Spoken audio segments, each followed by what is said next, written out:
Imagine viver com uma mente tão firme que nada consegue tirá-lo do seu caminho, onde você não age por impulso e nem se deixa afundar pelas emoções. Uma vida em que suas respostas vêm da calma, não da raiva. Uma vida que você tem clareza para tomar decisões. Isso é totalmente possível.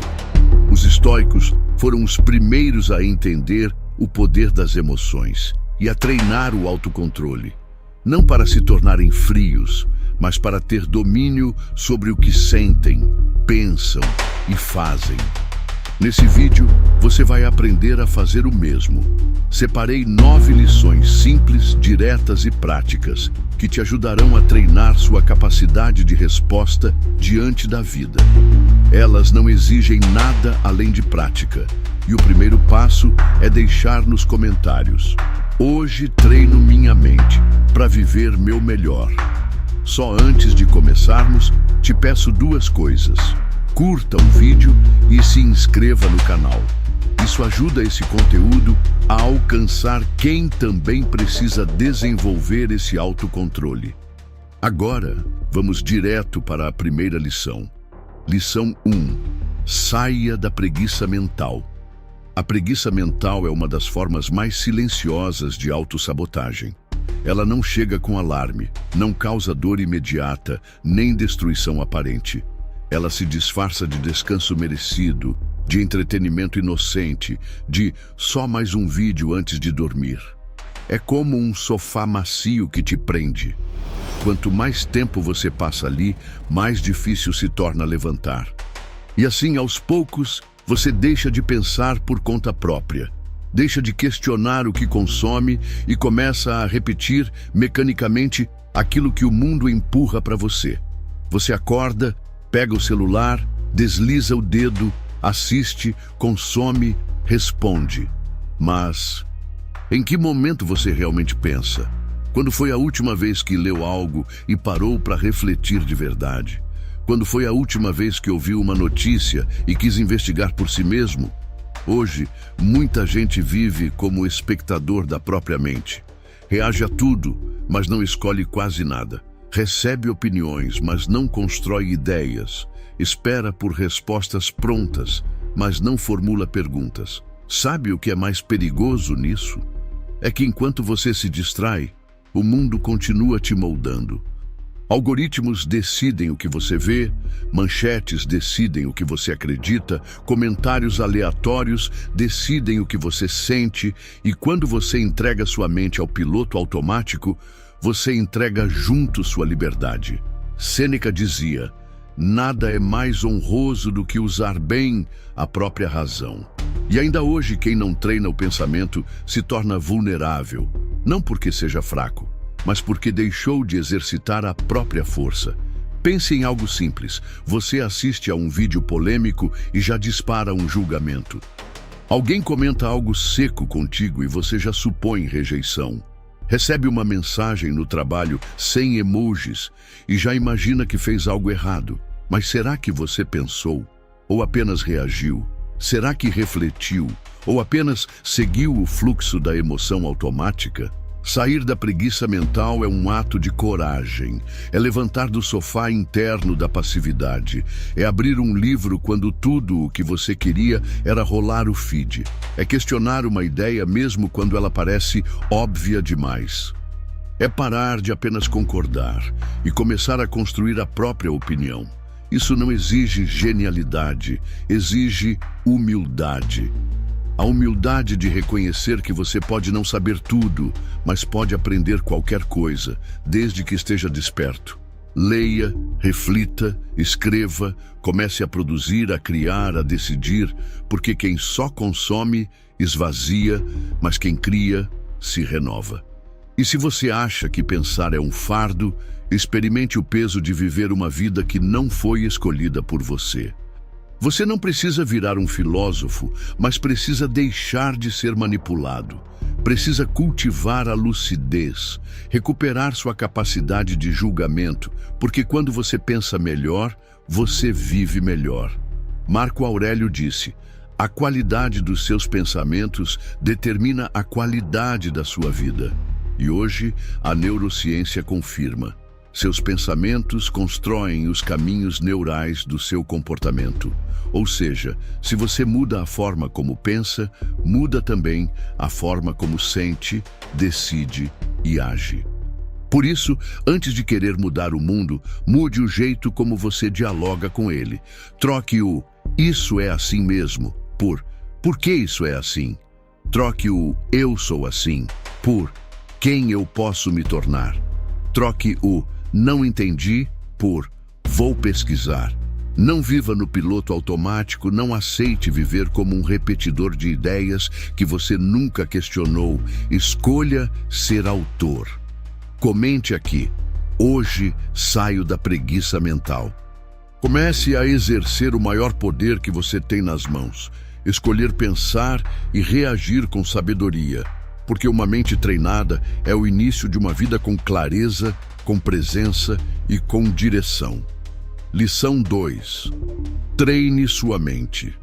Pensa na última vez que você tentou voltar para a academia depois de um tempo parado.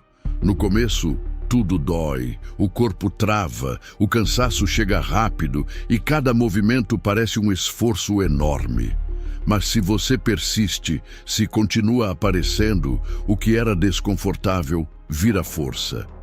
Com a mente é exatamente igual. Se você não treina, ela enfraquece.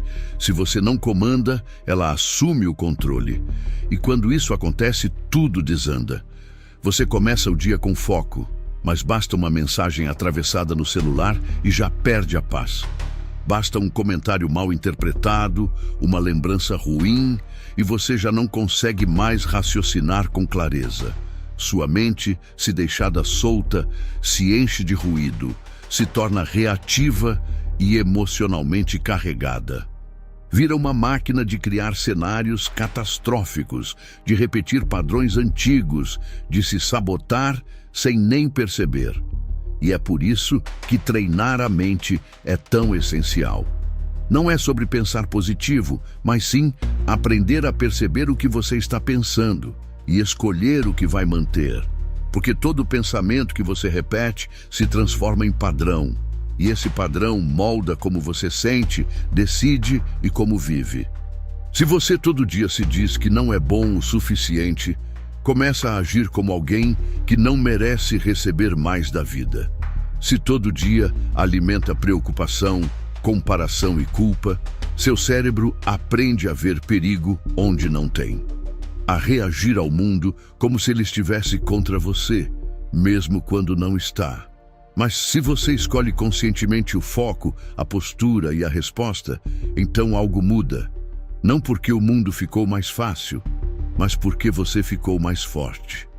A escritora Brianna Wiest disse: "O momento em que você percebe que pode escolher o que pensa é o momento em que sua vida começa a mudar." Treinar a mente é exatamente isso. É escolher o que você vai alimentar, identificar os pensamentos destrutivos antes que virem decisões. É tratar a si mesmo com firmeza, mas também com respeito. Você não precisa ser perfeito, mas precisa estar presente. Precisa ser o tipo de pessoa que, mesmo num dia ruim, escolhe um pensamento melhor. Que observa a confusão, respira no meio dela e pensa: o que posso construir agora? Vai ser difícil? Com certeza vai. Mas é muito mais difícil viver refém de uma mente que você nunca treinou. Uma mente fraca desiste rápido, reage demais e se sabota em silêncio. Já uma mente forte, mesmo cansada, sabe esperar, sabe se refazer, sabe continuar. E se hoje for o dia em que você começa esse treino, escreva nos comentários: hoje eu começo a treinar minha mente. Porque essa decisão, simples em palavras, é gigante em impacto. É aqui que você vira a chave. Quando você entende que pode redirecionar o seu dia apenas escolhendo onde colocar sua atenção. Você não precisa controlar tudo, só precisa comandar o que pensa, antes que isso decida como você age. Lição 3. Domine suas emoções antes que elas dominem você. Imagine um carro em alta velocidade, descendo uma ladeira. O motorista está com os olhos fechados, o volante solto e ninguém sabe quando ou onde ele vai bater. É exatamente isso que acontece quando você entrega o controle da sua vida para as suas emoções. Todo mundo sente raiva, tristeza, um certo grau de inveja e frustração. Mas quem não aprende a pilotar seus sentimentos acaba se acidentando nas próprias reações. Dominar suas emoções não é fingir que está tudo bem. Não é sufocar o que sente, nem se forçar a ser frio. É ter lucidez suficiente para perceber quando a raiva está no volante, quando a ansiedade está pisando no acelerador e quando o medo está tentando puxar o freio de mão. É pausar antes de explodir. É respirar antes de julgar. É escolher sua resposta em vez de repetir seus impulsos. Pensa num exemplo simples. Você chega do trabalho exausto e encontra a pia cheia. Sua mente grita, ninguém aqui colabora. E sua vontade é despejar sua frustração em quem estiver por perto. Mas e se você parar, respirar e pensar, será que eu estou sobrecarregado demais para lidar com isso agora? Será que vale a pena brigar por isso nesse momento? Qual maneira eu posso falar para ter mais resultados? Esse simples espaço entre o impulso e a ação pode evitar uma guerra e preservar a paz. Ou então, o chefe te responde de forma seca. A mente interpreta como ofensa. O ego quer revidar. Mas e se você olhar de novo e perguntar, será que é pessoal mesmo? Ou ele está pressionado por outras coisas?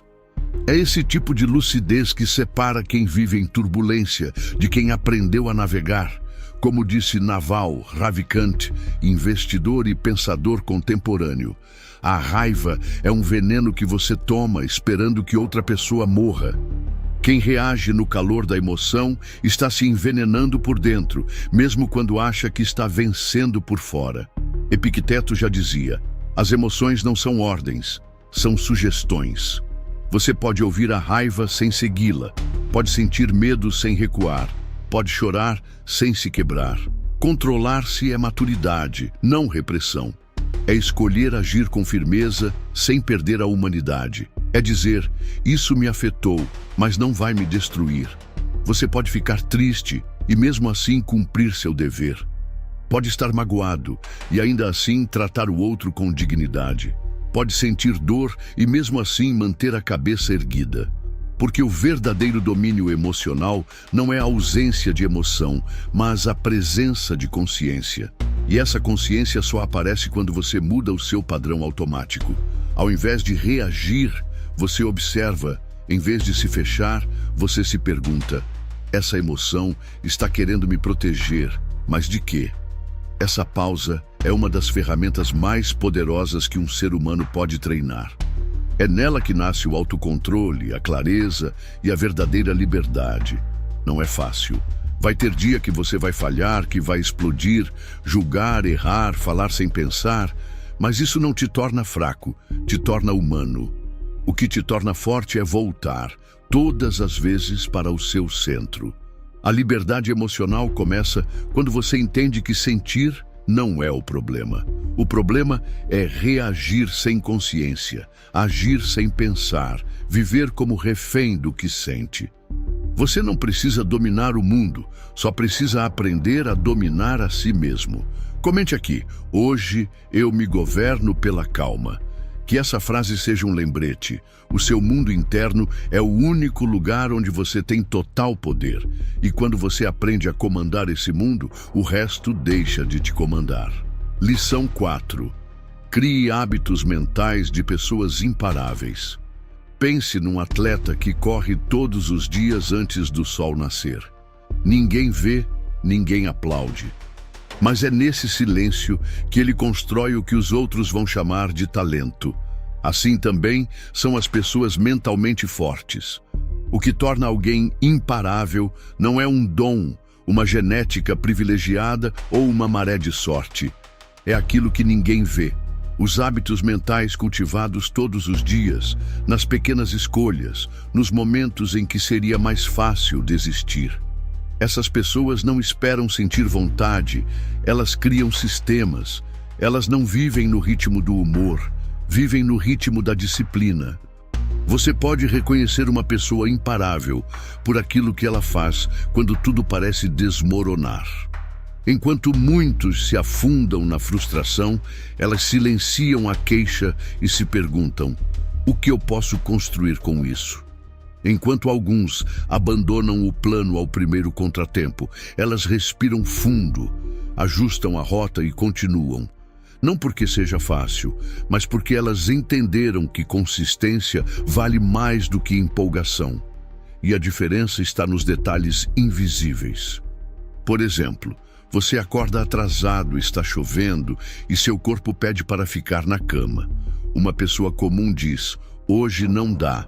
Uma pessoa imparável diz: não é sobre o que eu quero agora, é sobre quem eu estou me tornando. Ou então, você comete um erro no trabalho, a mente quer sabotar, tá vendo? Você nunca acerta.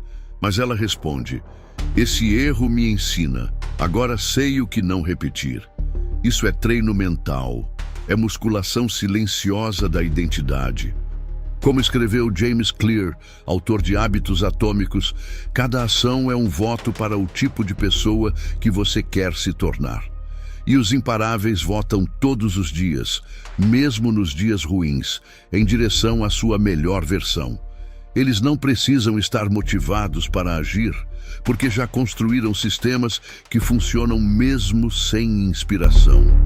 Eles se tratam com firmeza, mas também com respeito. Não se afundam em autocrítica, corrigem o que precisa ser corrigido, sem perder de vista o seu valor. Eles falam consigo mesmos como líderes, não com pena nem com desculpas. Nos dias difíceis, enquanto muitos dizem, não estou conseguindo, eles dizem, eu vou fazer mesmo assim. Enquanto muitos dizem, não estou pronto, eles dizem, vou começar assim mesmo e me fortalecer no caminho. E atenção, isso não significa que não sofrem, eles sofrem sim. Mas a dor não os faz parar, os faz crescer. Eles transformam obstáculos em exercícios e cada desafio é mais uma repetição na academia da mente. Epicteto dizia, o que seria de Hércules sem seus desafios? Apenas um homem comum que nunca teria ganhado seu nome na história. Os bons marinheiros devem sua reputação às tempestades. E os imparáveis devem a sua capacidade de resposta com estrutura, intenção e foco. Quando você não espera por um ambiente ideal, você começa a criar esse ambiente ideal dentro de você. E é aí que você se diferencia. Muitos esperam que a disciplina venha bater na porta. Mas você pode começar a plantá-la agora mesmo que ela não apareça de um dia para o outro. Ela começa a se construir em silêncio, através das suas decisões mais simples, repetidas todos os dias. Comece a agir como alguém que não depende de sorte, e sim de direção. Comente aqui embaixo. Hoje eu treino minha mente como minha maior ferramenta de poder. É sua mente quem comanda a vida. E ninguém que governa o próprio pensamento é facilmente parado pelo que acontece fora. Lição 5. Mude suas crenças para melhorar sua vida. Imagine que você nasceu numa casa com janelas sujas. Você cresceu olhando o mundo através daquele vidro embaçado, achando que o problema era o lado de fora. Mas nunca questionou o que tinha distorcido sua visão por dentro. É assim que funcionam as crenças limitantes, ideias que foram plantadas em você antes mesmo que pudesse escolher. Você não é bom nisso. Você sempre estraga tudo. Você não tem o que é preciso. Talvez não tenham dito isso com essas palavras, mas os olhares, os silêncios, as comparações e até as suas próprias quedas foram montando essa imagem de quem você acreditava ser. O problema é que, com o tempo, essas frases viram identidade e você começa a viver como se fossem verdades absolutas. Não tenta mais, não se arrisca mais, não acredita mais. Porque lá no fundo, uma voz ainda repete, você não consegue.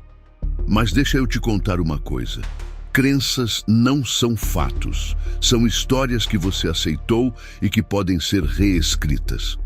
Pensa num exemplo simples. Você comete um erro no trabalho, em vez de ver como aprendizado, sua mente dispara. Tá vendo? Eu sou um fracasso. Você recebe um elogio, mas rebate na hora. Imagina, foi sorte. Ou alguém te convida para uma oportunidade e você pensa, não sou bom o suficiente para isso.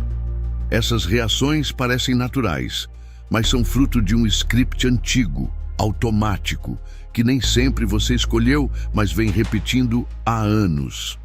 E como toda repetição, esse script se fortalece. A mente, querendo confirmar o que já acredita, começa a distorcer até os acertos para caber na narrativa da limitação. Você vira prisioneiro de uma história que nem foi você que escreveu. Mas aqui está a chave. Toda crença pode ser desmontada com consciência.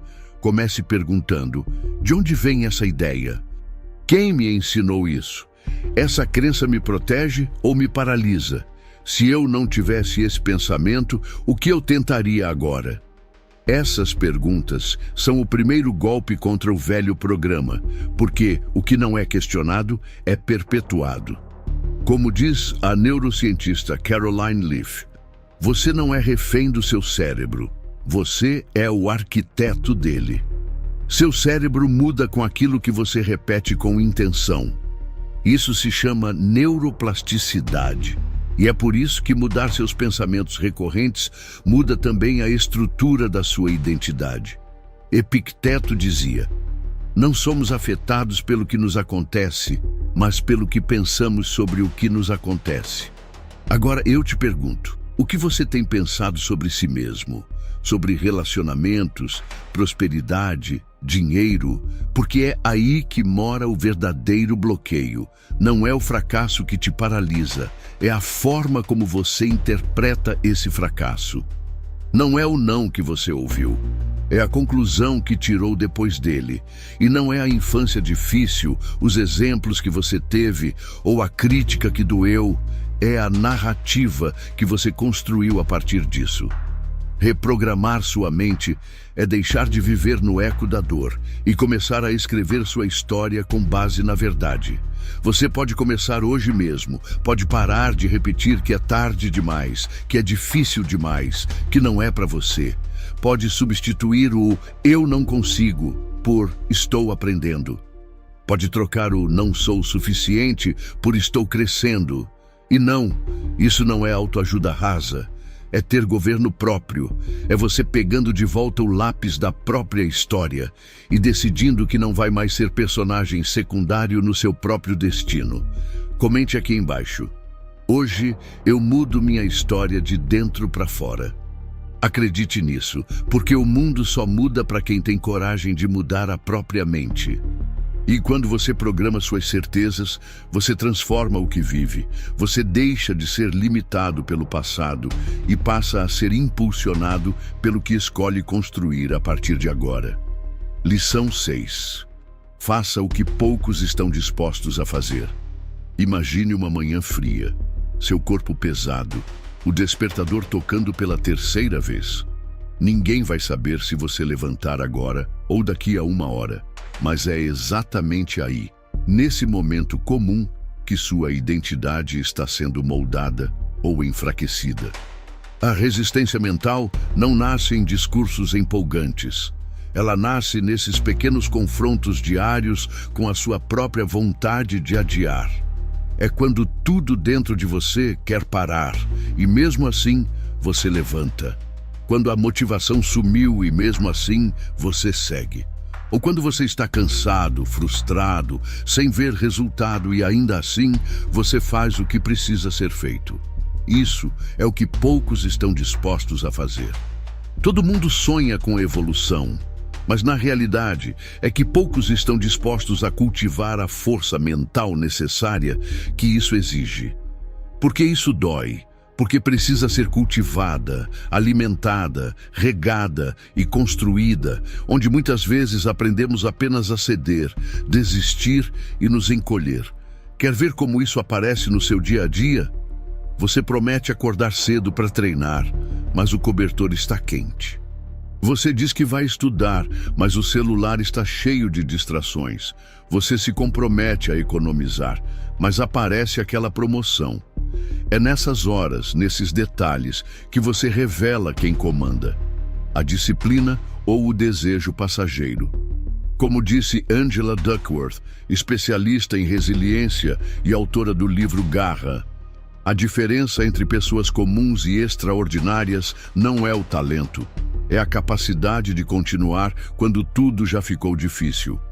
A resistência mental se constrói em ambientes desconfortáveis. É ali que nascem a consistência, a maestria e o respeito por si mesmo. Enquanto muitos param diante da primeira dificuldade, os resilientes respiram fundo e seguem. Não porque estão cheios de energia, mas porque já decidiram que não vão mais viver sob o comando da preguiça, da ansiedade ou do medo. Eles entendem que cada vez que fazem o que não têm vontade, mas sabem que é o certo, eles estão vencendo uma guerra silenciosa. A guerra contra a autoindulgência, a guerra contra o padrão mediano e contra a procrastinação que destrói sonhos promissores. E não é sobre fazer o impossível, mas fazer o básico, com constância, até que ele se torne inegociável. Você pode até não ser a pessoa mais talentosa da sala, mas pode ser a mais comprometida, a que se levanta dia após dia, a que age mesmo com medo, a que continua, independente de validação. Marco Aurélio escreveu: "A vida não é esperar a tempestade passar, é aprender a caminhar no meio dela." Essa frase é um treino. É dizer a si mesmo: hoje vai doer, mas eu vou mesmo assim. É lavar a louça quando o corpo quer deitar, é estudar quando o cérebro quer desligar, é respirar e continuar quando o cansaço bate. Isso é resistência. É silenciar a desculpa, endurecer a mente e fazer o que precisa ser feito, porque o extraordinário nunca será acessível para quem só faz o que é confortável. Se você quer treinar essa postura na sua vida, comenta: "Eu escolho fazer algo difícil porque mereço o extraordinário." Repita essa frase com verdade, deixe que ela se torne seu novo padrão. Porque quando a sua mente aprende a não ceder, o seu caminho aprende a não parar, e é aí que você se torna perigoso para a sua velha versão. Lição 7. A expectativa é o inimigo da paz. Imagine que você entra num restaurante com fome, faz seu pedido e fica esperando. Passa meia hora, ninguém te atende, você se irrita, reclama, sai frustrado, com a sensação de que a noite foi arruinada. Agora imagine que você entra no mesmo restaurante, mas já sabendo que o serviço é lento. Você leva um livro, pede com calma, relaxa, e quando a comida chega, aprecia sem estresse. A diferença entre essas duas cenas? A expectativa. Na vida é exatamente assim. Quanto mais você espera que os outros ajam como você deseja, que o mundo siga o seu plano, que tudo funcione conforme o roteiro da sua mente, mais você se decepciona. Mas, quando você solta as expectativas, algo poderoso acontece. Você começa a viver com mais presença, mais clareza e mais paz. Isso não é passividade, mas sim sabedoria. A mentalidade estoica não é sobre negar o que sente, mas sobre não se escravizar por aquilo que você não controla. Você não controla se vão te responder com gentileza, mas pode decidir manter sua dignidade. Você não controla se um plano vai falhar, mas pode escolher como reagir diante disso. Você não controla o passado, nem o clima, nem as decisões dos outros, mas pode governar o que pensa, sente e faz a partir daqui. É isso que o estoicismo ensina: o poder de dirigir sua energia para o que depende de você. Pense no seu dia de hoje. Quantas vezes você se frustrou por algo que nem estava sob seu controle? Uma mensagem visualizada e não respondida, uma crítica inesperada ou alguém que não reconheceu o seu esforço. Essas pequenas tensões consomem sua energia. E sabe por quê? Porque você ainda está lutando contra a realidade. Aceitar não é concordar, É parar de se desgastar por coisas que não vão mudar só porque você se revoltou. É usar sua força para agir e não para reclamar. Como escreveu Ryan Holiday, a expectativa é o inimigo da paz. Quem espera demais dos outros se decepciona. Quem exige demais de si mesmo se sufoca, mas quem aprende a olhar os fatos com objetividade, sem drama, se liberta. E essa liberdade é construída aos poucos. Ela nasce quando você filtra seus pensamentos antes que eles virem verdades. Quando você respira fundo antes de responder no impulso e quando você se lembra todos os dias de que sua paz vale mais do que ter razão, vencer uma discussão ou manter um controle que nunca existiu. Marco Aurélio dizia: você tem poder sobre sua mente, não sobre os eventos externos. Ao perceber isso, você encontrará força, e essa é a base da mente estoica: liberdade interior. Liberdade de não se arrastar pelas emoções dos outros, liberdade de não cair em armadilhas emocionais, de manter o foco no que constrói e não no que desgasta. Comente aqui embaixo: meu poder está no que escolho pensar.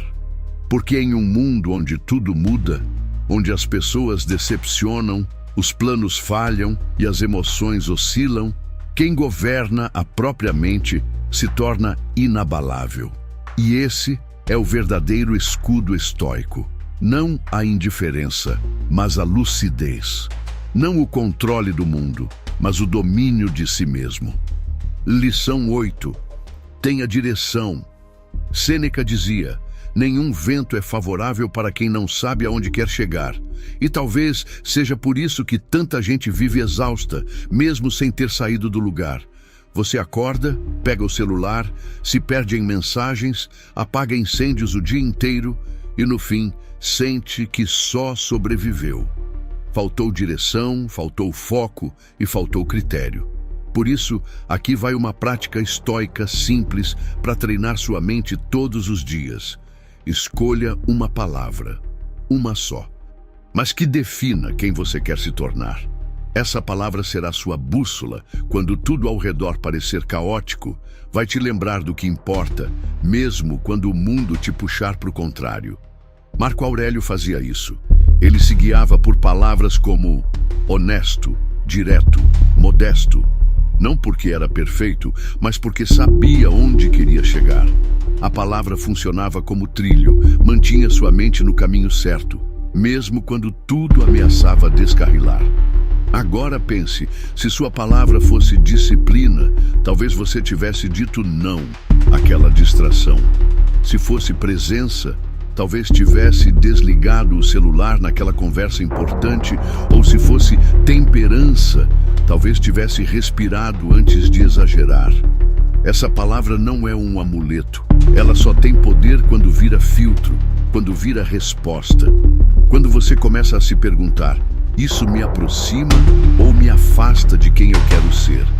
Escreva sua palavra, deixe à vista, repita. Transforme-a em critério para suas decisões e ações. Porque uma mente treinada é aquela que tem direção e segue, mesmo quando tudo tenta desviar o caminho. Agora comente qual será sua palavra e comprometa-se com ela como quem escolhe um novo destino. A diferença entre uma semana qualquer e uma semana transformadora muitas vezes é essa: ter uma direção. Lição 9. Mude de atitude. Sêneca dizia: você precisa mudar a mente, não o lugar, porque suas falhas te acompanham aonde quer que vá. E é exatamente isso.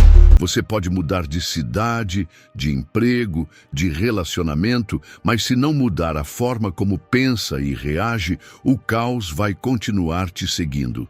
Pensa em uma pessoa que se muda de casa buscando paz, mas em pouco tempo a bagunça emocional reaparece. Outra termina um namoro e logo em seguida entra em outro, repetindo as mesmas brigas. Ou troca de chefe e segue reclamando da mesma pressão. A paisagem muda, Mas o enredo continua o mesmo, porque o problema não estava do lado de fora, estava na atitude com que ela enfrentava a vida. Como dizia Sêneca, a doença segue o doente. Ou seja, se você não limpa por dentro, a sujeira volta por fora. Mudar de atitude é parar de empurrar a culpa para o ambiente e começar a olhar para dentro. É reconhecer que talvez o que te trava não é o trânsito, o chefe ou a rotina. É a forma como você reage a tudo isso. James Clear, autor de Hábitos Atômicos, escreveu: "Você não sobe ao nível dos seus objetivos, você cai ao nível dos seus sistemas. E o primeiro sistema que você precisa ajustar é sua atitude, a forma como você age quando está cansado, frustrado, criticado, ignorado. Não precisa ser uma revolução. Na maioria das vezes, mudar de atitude é lavar a louça mesmo sem vontade, responder com calma àquela mensagem atravessada, respirar antes de reagir, é dizer não, com firmeza, sem se culpar depois. É não se arrastar pela semana inteira, só esperando a sexta-feira para viver de verdade. Essas pequenas escolhas constroem a força mental que você tanto busca fora. E um dia você percebe, não foi o mundo que mudou, foi você que aprendeu a liderar a própria mente. Se é essa força que você deseja construir na sua vida, comente aqui. Eu escolho mudar de atitude. Porque essa escolha pode parecer pequena, mas ela muda tudo, seu foco, sua energia e seus resultados. E principalmente muda a forma como você se enxerga.